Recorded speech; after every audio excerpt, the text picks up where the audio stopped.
telling people that they were fit for work and being left with no money.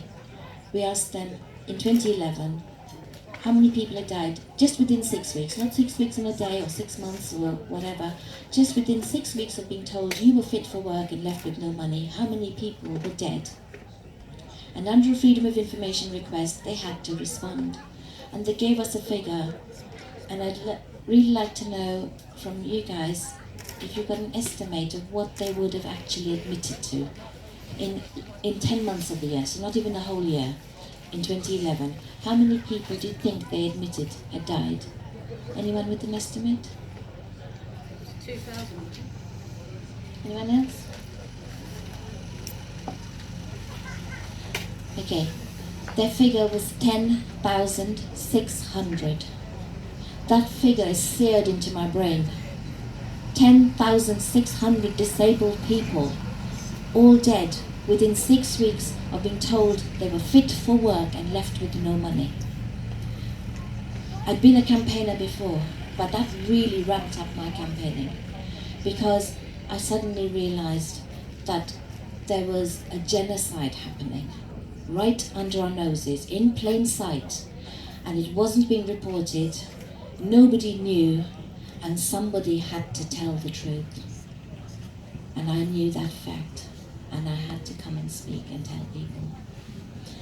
And 10,600 people die when it's been told to you by the DWP in a Freedom of Information request, which should now be public knowledge, and it's not been reported by BBC, not been reported by any of our other so-called news media. We have to realize that our media is either being used for propaganda or being used in such a way that they can censor it. And either way, the sum total of that is we don't know what is happening. And we need to know what is happening so that we can use our power to stop what is happening and to change everything. And we could change it overnight. If enough of us stand up and say, not in my name, not one more death, no more benefit deaths.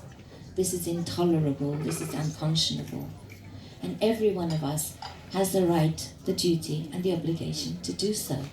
And if we don't, our silence and our inaction makes us part of the problem, makes us complicit. They count our silence and inaction as support for what they're doing. So unless we speak up, they are counting us as supporters.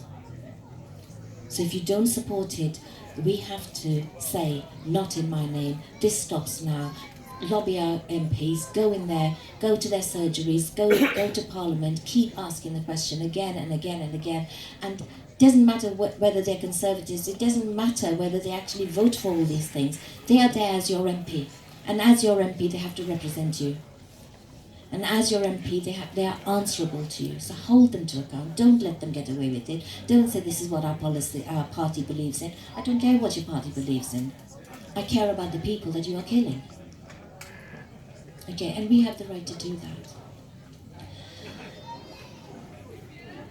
And this government, before they started the cuts to benefits,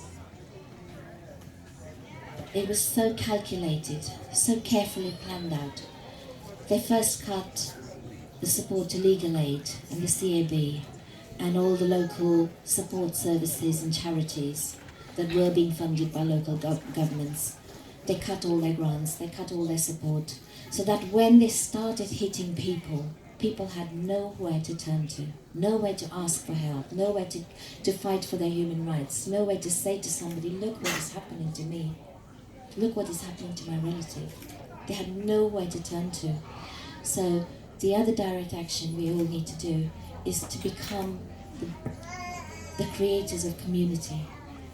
If you notice that you had a disabled person who used to go past your door and isn't going past your door, go and knock on their door and ask them, see how they are. Because one of the things they've been doing is cutting the care and making disabled people virtual prisoners in their own homes. Without the care, it doesn't matter whether you've got a wheelchair or whatever other equipment you have, if you've got no one to actually help you use it and enable you to get out of the house and to participate in society, that's it. You're a prisoner. And as soon as if people say that they can't manage with the little care that they've been given at home, brilliant, we'll put you into a care home. They call it warehousing. They refer to disabled people as stock. And they call it warehousing when they push us into care homes. They've cut the support for schools to support disabled children to take part in mainstream education. It took decades of disabled people campaigning to come out of the residential system and the care system and the institutionalization of disabled people and allow us into mainstream schools and mainstream education and mainstream communities and housing. And this government is consistently pushing us way back, right back. And when people are institutionalized, they are vulnerable. They are made 100 times more vulnerable. They are vulnerable to abuse. They're vulnerable to financial abuse, physical abuse, mental abuse, sexual abuse. It's just unending, the abuse that they are vulnerable to and are being exposed to. And it just breaks my heart. I constantly just want to cry when I think about what is being done and how many people are being attacked and hurt.